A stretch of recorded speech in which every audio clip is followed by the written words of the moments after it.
pay my respects to the God particle within each one of you. And it's an honor to be at Harvard, to be one of the keynote speakers. And I thank the student body who could make it happen. And I wholeheartedly thank you, all of you. Thank all of you. And it's a new experience to me to be in this kind of platforms. It's comfortable and easy for me to address a lack of people, but to come to Harvard and to face thinking minds is not an easy task. So it took me some time to ponder whether I could communicate what I believe in and what I stand for. It took me some time, so finally I had accepted. That's why I'm here.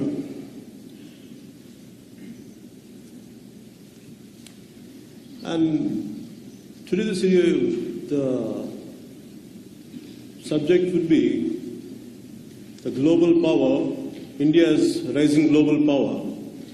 But I can't talk about entire India because my experiences are confined, though I know a lot about India, but my political experiences or my political realm is only within the state of Andhra Pradesh and the state of Telangana.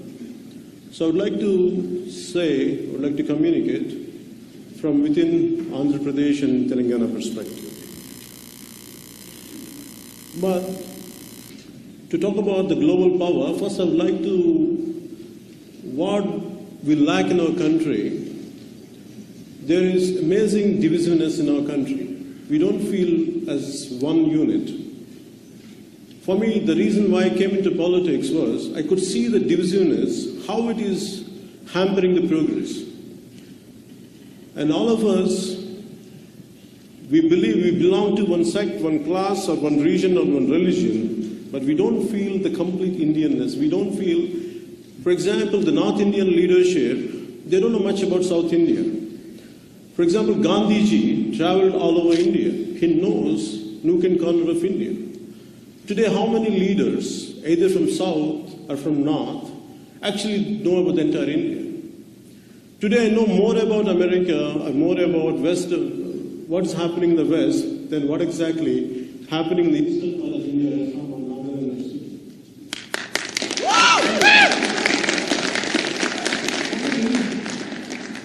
My pain is the way we had achieved freedom with a lot of blood and toil, a lot of sacrifices. And the kind of passiveness which society shows. So many problems are there. Recently, I've been to one part of Andhra Pradesh called Srikakulam district. One particular area is called Ghana. No one knows, not even the government, they have an idea. For the last 20 years, around more than 20,000 people died out of kidney disease. And it is some kind of, I don't know what exactly causes the kidney disease in the people who are living in that area. No one knows. Even that one of the people who came from Harvard and they made some kind of research, but somehow they could not completely zero down this to the problem. And none of the political parties could address the issue. And constantly the people who were suffering, they were very poor. And no one their voice was not able to reach the governments. So somehow they had approached me when I went there. And after seeing their pain, after seeing what they're going through, when I addressed the issue, at least the government machinery had moved and trying to do something now. And this is the plight of our nation, and this is the kind of constant attitude what our political leadership does to our country and to our state. And for me,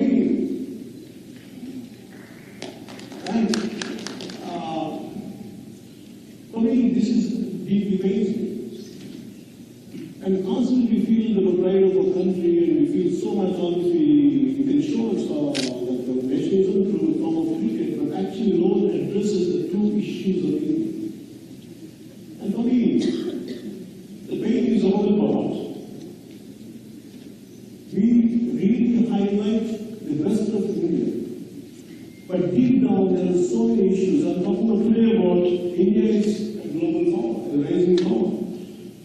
the development.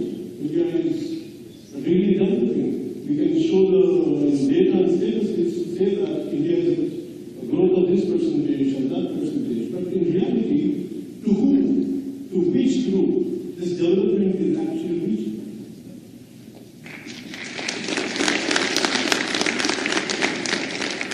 And we can promise in every political situation, they say that they're going to promise, we're going to bring on the moon for you. We're going to show this. But actually, in reality, people don't ask for big things. And in 2007, I was working for a political party of an outfit which was established by my brother. And I went there in a district in Teluguz state. It was a complete tribal district. And like any other guys, even my party people told me, please you have to address it, let's go to one of the tribal places, let us see what we as a party, what we can do for it. And first time, I've seen people struggling because they're saying that we're going to give you the best schools, we're going to give you a best education, we're going to do that. And all the election rhetoric. So for some time, there was an old lady who was like, blinded right from her childhood. She was a 60-year-old. And first until then, I never knew people without eyeballs actually they can try. It never came to my experience. I'm not a science student to understand. First time that lady was trying, I said, to be honest, I don't know what we're going to do, but we need just water. They're requesting for to have a basic water, nothing else. We don't want anything. We need drinking water. To get the drinking water, we have to go all the way to a few kilometers away. We struggle. Could you get us water? That's deeply pain. But like, I heard about it. I went back to the constituency. And they put it just a few kilometers away. I'm talking about from that place is the next meeting I went, it was of 60 kilometers away. And they put this kind of mineral water in front of me. And I felt so guilty. They're lacking of water. Here I get a mineral water. I felt like a criminal. And I was somehow, I lost interest in the political process. I only told my friends and someone who were following me, I said, can we do something till we get into it? We don't know whether we're going to win or not, but at least can we do something about it? And luckily, a few friends came forward and some who could identify the water bodies underground, they were there. And within no time, they could dig a borehole. In the next 1 week, they had drinking water there.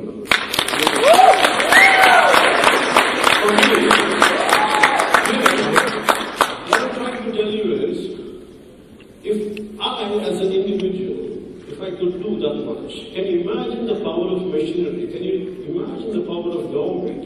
What they were capable of doing? Then I said, what made them not to go ahead and do it?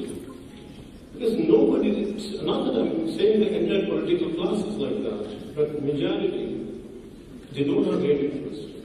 For them, what is the next move? What is the next way to earn, to get benefits? It is like the apple polishing attitude of a political class is really denying the development of the underprivileged. And this is what really pains me. And if you ask me, like, to talk about how the global emergence of, how India can rise as a global power, I don't have that kind of experience. And there are enough experts, there are enough intelligent intellectuals out there who has a better idea about it. What I can say is, I can speak on behalf of common men, because I have been there, I lived there, and I come from a lower middle class background. And finally I became an actor, and I would like to address these issues. And so that I know the pain of each one. And we talk about women empowerment. For me, there are a few key issues which I would like to bring into your notice today. One is about the women empowerment. There is heavy budget for everyone and everything. And women empowerment In our schools, there is no personal hygiene for growing girl children. And they have enough money and somehow it does not reach them. That's the problem there. And today we want, women are the biggest force. We want to empower women, and first of all you have to give them a healthy lifestyle. Even the so-called social welfare hospitals are there. And they're heavily being neglected. And these are the issues which are burning issues. And also the major problem in India is the women's safety. The women's safety is such a big concern. And what Gandhi says, in the middle of the night, a woman could really walk, that would be the right. That's where we have achieved the freedom. But in reality, even in daytime, if someone has to go, there's quite a risky situations are there, even in my own kith and kin, what they go through. So for me, what I wanted to do is, first of all, we should have a great, very powerful law and order situation should be there. Law and order should be really controlled, have a great say in safeguarding women. To get one Nirmaya Act, when I say it is passiveness which really pulls back India. To get one Nirmaya Act, because right from my childhood I have seen, because I grew up with my sisters and aunts, I know that how they used to suffer. They never used to feel safe to go out on the roads. To get one Nirmaya Act, it took government for 60 years plus. That has to happen in Delhi. Unless it happens in Delhi, they don't wake up. Everything cannot happen in Delhi to make them understand. They have to feel the country, they have to feel the pulse of the country, they have to feel the pulse of the people, which is missing. And recently I was talking about for example, the state has been divided, like we come from Unified Andhra Pradesh. When the state has been divided, what they did was, right from 69 to 72, both the states want to get separated. This is an example. I don't belong to that generation. I don't know what exactly happened around 40 years back. It was not under my control. But the brunt. But I'm facing the problem today. Somehow, it was quite painful because why? We will say India has to be one. We should feel the oneness here. One way they say in India, the Constitution says we should be together. We should be as one individual entity and force. But in reality, they keep on dividing. As long as the divisive politics and vote bank politics are there, these kind of issues keep arising, and India's progress will be constantly taking a back step.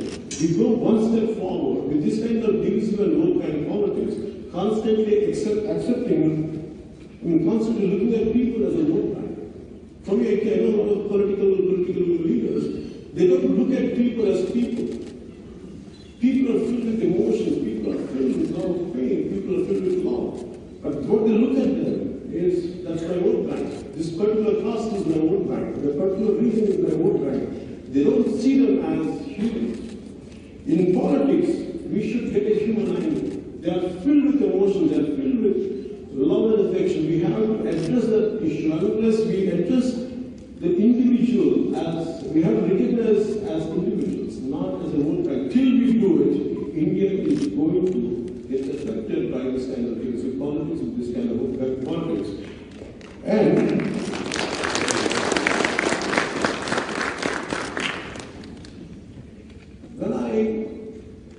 after seeing this, because for me, the reason why I came into politics was, I don't want another generation, the future generations has to suffer like me. I don't want them to suffer. Today, I'll live a comfortable life. There's no need for me to come. But I said, as a family, I felt like a service. I can't ignore. I'm thinking, man. I said, I feel painful. I feel extremely sad looking at the kind of the situation. Somehow, what best I can do, I don't have strength, and I don't belong to any huge political party, I'm not extremely rich. But I said, what best I can do within my means? Then I established the party, and I started highlighting each and every issue. Knowingly, getting into politics is like, it's a battle which cannot be won, and a destination which cannot reach. I know it, and still I came into politics to serve the nation and to serve the people.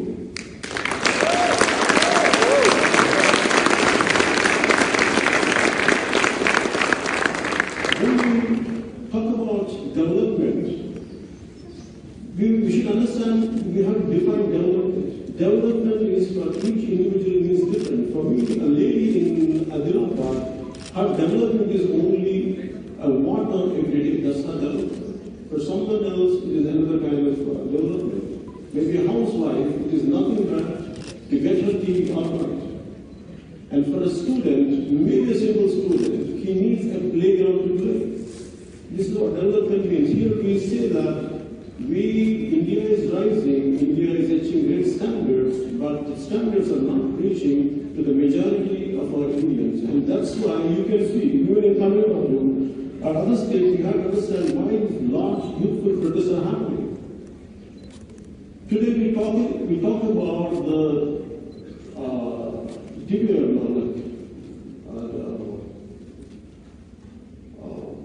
dividend, the great people of 19 to 20 demographic dividend. We want to reap the demographic dividend. But actually, in reality, what exactly we are doing for them? People don't do anything for them. They just plan. They keep on saying so many things. They keep on like, we're going to do for this, we're going to do for youth. They announce a lot of measures, but actually, in reality, how much it is translating to who it is reaching are two different things. That's why today, if you look at in Tamil Nadu, you can how many of you know about it. Lots of people came for Jallikattu, which is a traditional game of Tamils, to tame a bull. But the undercurrent reality which was there a few months before, they were saying that the restlessness in our state, because the political situation is so volatile and no one is focusing on the ground, and very soon they went out in a different form, we don't know in which form. And we could see that Jallikattu we should not see as a mere anger on taming the bull, like, when the Supreme Court said against taming the bull. It's not just about that, it is their frustration. We want to reap the demographic dividend unless we identify them, we recognize them, and unless we channelize their energy. Till now, India is going to see a rise of this kind of protest, including Andhra Pradesh, including Kalyan, and including even recently I have seen in Gujarat. This is what is going to happen. This has to be addressed. And we talk about, and one more thing, India has to focus on education. And we look at most of the India is rural India and urban India. In other there are a lot of sectors. And if you look at each school, the urban schools, there is no one out there. There are no right playgrounds, there are no right facilities. Including when I was growing up, I never had a playground in my own school. I thought it was confined to my times, or it was confined to them, but actually even if you look at it right now, all the urban areas doesn't have a playground. And here we want to reap the advantage of demographic dividend, and yet we can't even provide a basic playground to our own children. And not even state government or central government actually doesn't look at it. In which way, if we keep on ignoring all this, in which way we're going to reap the demographic dividend, in which way we can raise to reach that, how can we become a global power if we don't correct ourselves? My purpose is not to undermine, but unless we highlight our issues, unless we highlight our flaws, what exactly are happening, unless we correct them, it's going to be a difficult challenge. What's happening in our country is, as progress, we take one step forward and we create a situation, we go back 2 steps. That's what is happening in our country. For example, demonetization. We are going at such a beautiful pace when the demonetization is announced. What happened was, in my own 100 people died within our country. And all these people who died were nothing to do with the law. They were not corrupt. They were simple, middle class, hard-working people. And they are the ones who died. And including in my own state, a man who later got to know their family, the old man went there, and going to get some money from the banks, just staying in a queue for 2 days to get his money drawn, to draw his money, to withdraw his money, waiting for so many hours, and he died on top of it. And these are things which are actually hampering the growth of our nation, because without doing the proper exercise, if you try to enforce this kind of laws, this kind of situation, pass this kind of law, the damage is going to be much more. And these are the things which all of us have to address.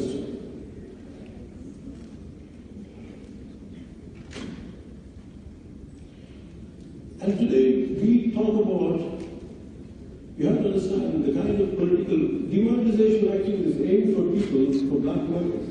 Who has the black market? It is not a normal, an average Indian citizen has black market. In which way they will get the money? It is from normally irrigation projects. The real big irrigation projects are lakhs of crores, thousands of crores, a very small project. But the money, the major money would be taken away from the project. It goes into the certain groups, certain people who are more closer to the political class, who are nearer to closer to governments. The money goes to them. And they are the ones who are stealing the money. And imagine recently when there's a voluntary disclosure scheme in the central government of India announced. And from my own state, the guy says, I have 10,000 crores to announce.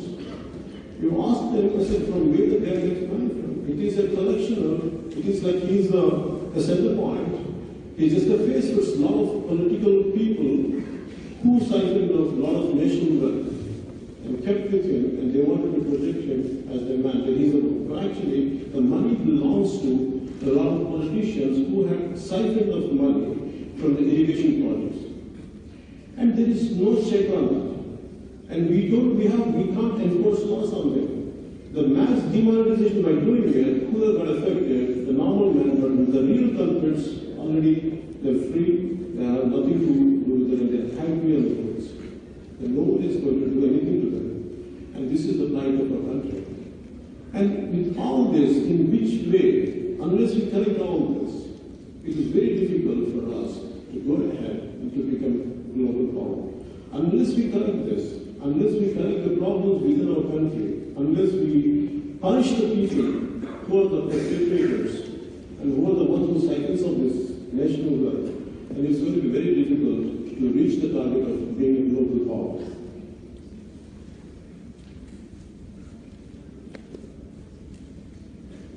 And for me, the biggest thing in our country is the law is applied weakly to the strong and strongly to the weak. I mean, so many incidents are there. A person shoots, he can get away. Imagine a simple guy, a normal guy, who comes. Even in the one way, without a helmet, he will be punished so hard, but real people who has influence, who has the political affiliation, they shoot people and they get away in nominal punishments. In most of the cases, don't even go to the courts. So when they're confined to hospitals, that's it, they don't go beyond that. And this is what happens in our country. And people who cheat, guys, and they're completely having shoulder to shoulder with our big leaders. And in which way we can enforce? In which way we can control people? In which way we can make people listen? Because the top, who are the top of the pyramid, they are themselves are doing this case. In which way people will listen to them? And also the way people loot the national treasure, the way the people loot the wealth of the nation, including recently said a few years back, if you look at in Ballari, there are a lot of mines who are supposed to pay a lot of taxes and extract the iron ore. What they did was they take permission for a small ore, a small mining area, and they're excavating the entire area without even paying taxes. The taxes that paid, which is supposed to go to banks, which is supposed to go to government, and it is going to the pockets, and the development is taking tax there. And those are the guys who are taking the shelter of politicians. And unless we correct all this, India is going to get affected. It is going to be cooling down. It's going to be cooling down for a country which wants to emerge as a superpower. Unless we correct ourselves, these are the issues which have to be handled.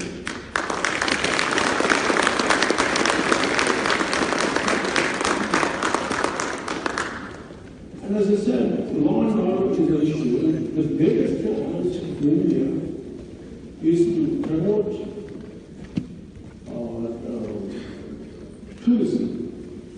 And there's a great possibility with our diversified cultures and vast kind of geographic advantage we have a less tourist percentage.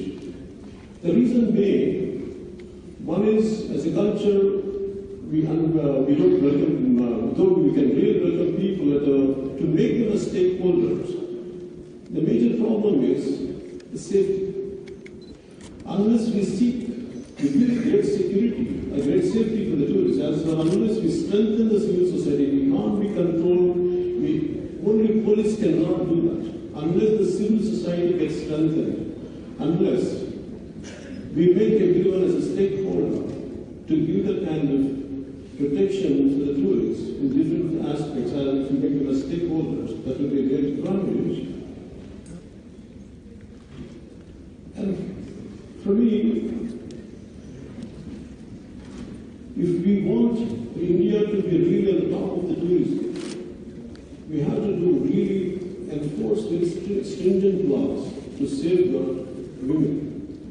And women's safety is a priority even for the tourists. Unless we feel that, unless we create an image out of India, Indian tourism will get affected. And Indian government and people, and as a state government, really should focus on the women's safety and also the safety of tourists who come to India. And that is going to be a great boost to our tourism. Love you, Pawan, Kalyan.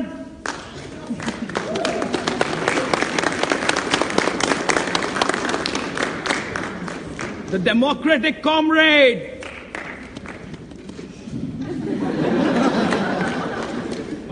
See, for me, the youth leadership, today we want to talk about the demographic dividend. For me, what I'm doing is, every party looks at youth as political vote bank.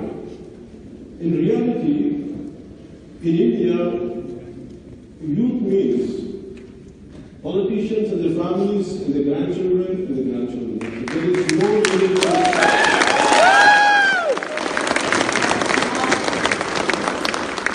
So for me, my biggest challenge, which I'm struggling, which I'm inspiring, which I'm making an attempt, is how to build up that youth leadership.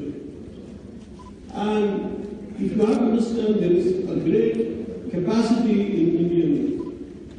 We can't just see them as individuals or workforce. They are the creative force of our country, they are the driving force of our country, and that's what the force has to be tapped. Unless we inspire them, unless we become the leading examples, unless we become the embodiment of what we believe in, they're not going to come forward. And for me, every party should look at youth as someone, as a creative force, is not just as a vote bank. That's what I believe in, and that's what I'm starting up, that's what I'm trying to do in 2019 for Jerusalem.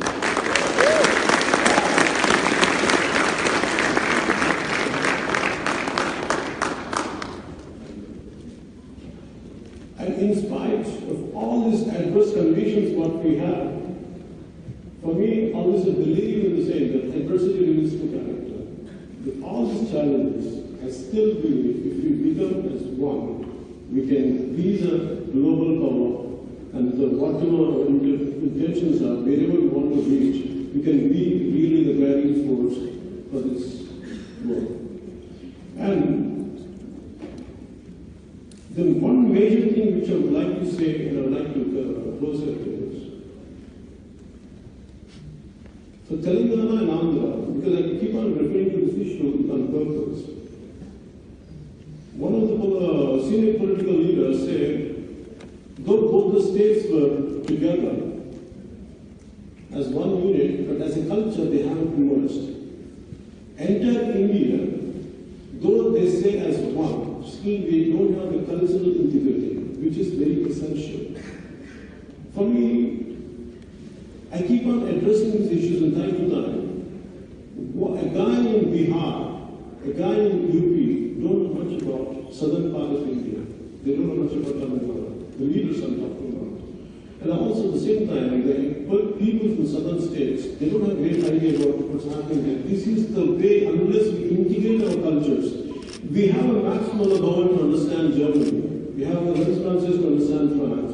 We don't have any kind of cultural centers within our India to understand each other, which is the essential.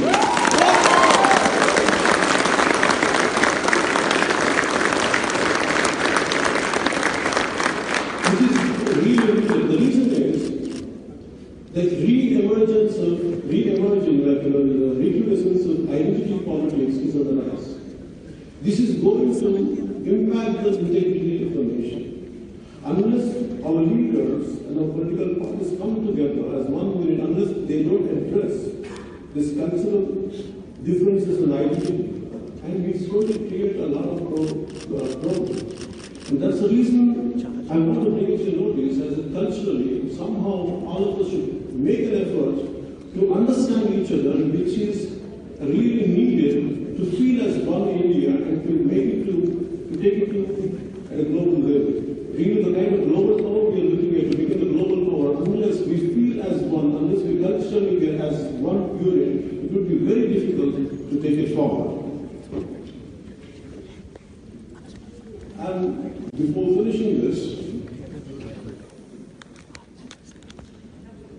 India is a passive society. Whatever happens, in fact, recently I was talking about a woman saying, I keep saying in Bangalore, a woman was being molested in the middle of the road, and the onlookers were just looking at it as if they are not a part of it. None has the guts, none has the courage, and none has any strength. One single guy was doing it. They could have thrashed it, but no one has the strength. Can you understand what is crippling our Indian society is that passiveness. How the passiveness has to be addressed unless our leaders, the problem is in assemblies, when the elected representatives watch pornography, when sessions were going on. So what kind of message people get? This is that's how it results at a street level. For me, this is what we have to address this issue. Unless, for me, democracy is something all of us, it's very easy to comment. It's very easy to say this is wrong, this is not possible. Many million people can comment, but how many people actually can come onto the roads and participate in the building of our democracy? How many people actually come physically? It's very easy. It's nice to be on the internet and on the Facebook to express your opinion. But in reality, if you come onto the roads, people are getting threatened, people are getting intimidated, and which keeps happening. They keep threatening, they keep saying that you feel like you keep on expressing anything, and one day we go to bump you. I said, I'm fine. But I'm not going to stop whatever. There is a mistakes of their society. If they are in society, if you want to bump me out, if you want to get me in front, I'm ready for it. I'm prepared. No! No, because this is the law of my nation, because I don't want the future generation to suffer unless someone, within my capacity, what best I can do, I will do.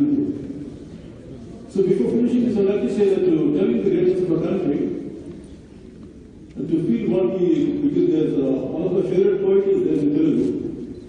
His name is Seshendra, Dev Seshendra, he passed away in 2006. His books were shortlisted for a Nobel Prize.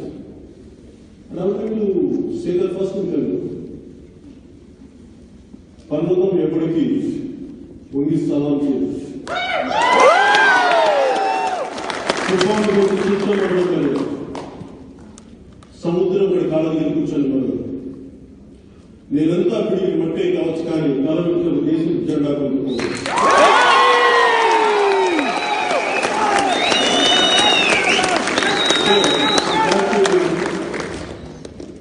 Though it is not translated in, I don't know that the translation is in English or not. It is translated into Hindi and other languages. But I try to translate, though I'm not a poet and I'm not good in English. I try in my own way to the morning. The mighty Himalayas will never bend down and salute. A roaring typhoon's voice will never be subservient. The deep ocean never barks at anyone. Maybe I'm a handful of dust, but if I raise my voice, you will see the pride and strength in me of the national flag.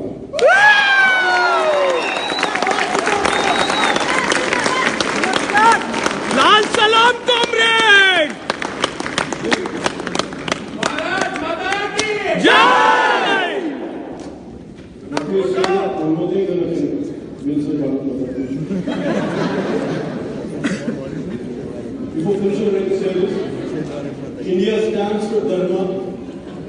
India stands for truth.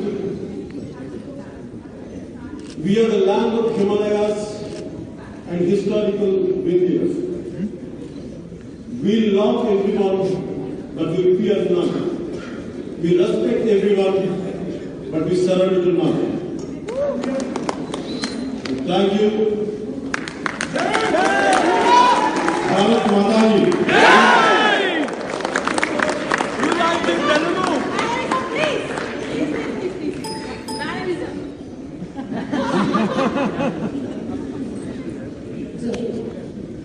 So we have about 15